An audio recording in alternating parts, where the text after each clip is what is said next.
প্রত্যেকটা মেয়েরই দেখো বাবার বাড়িতে যাওয়ার কথা হইলে এত মন ভালা থাকে, এত মনটা খুশি খুশি থাকে, মানে আনন্দের আর সীমা থাকে না। কিন্তু আউনের দিন মনটা এমন কালা থাকে, মনের লগে মুখটাও ফেসার মতো হইয়া যায়, যেটা আমার লগে হয় আর কি।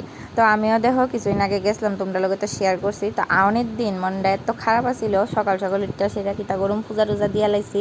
আমি চেষ্টা করি বাড়িতে গেলে যে সময় আমি উঠি টুকটাক যদ্দূর মারে কাজে হেল্প করতে পারি আর কি, কারণ বেশি কিছু তো করতে পারি না। আর মা তো সারাটা জীবনই একলাই করতে লাগবো। আগেও করে আইসে, কারণ আগে মেয়ে থাকতে আমার করতে দিচ্ছে না, বিয়ের পরে দিয়ে তো প্রশ্নই ওঠে না, আমিই নাই হিয়ানে। তো চেষ্টা করি যখনই যাই মারে টুকটাক নিয়ে হেল্প করে দিতে পারি, সবজি টিনি কাটতে দিতে পারি, পূজা টানি দিয়ে দিতে পারি, এটা আর কি। এছাড়া রান্না বান্না তো করতে দেয় না।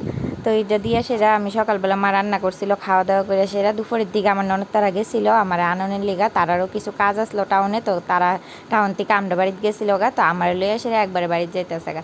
আর যতই মুখে হাসি থাকুক না কেড়ে মনটা এত খারাপ আসলো, অনেক সময় যেমন কান্দা আয়া আসলো, কিন্তু কান্দন যাইতো না। আমি কানলে মা বাবু ভাঙ্গা যাবো, এই লেগা কান্দন একদমই যাইতো না।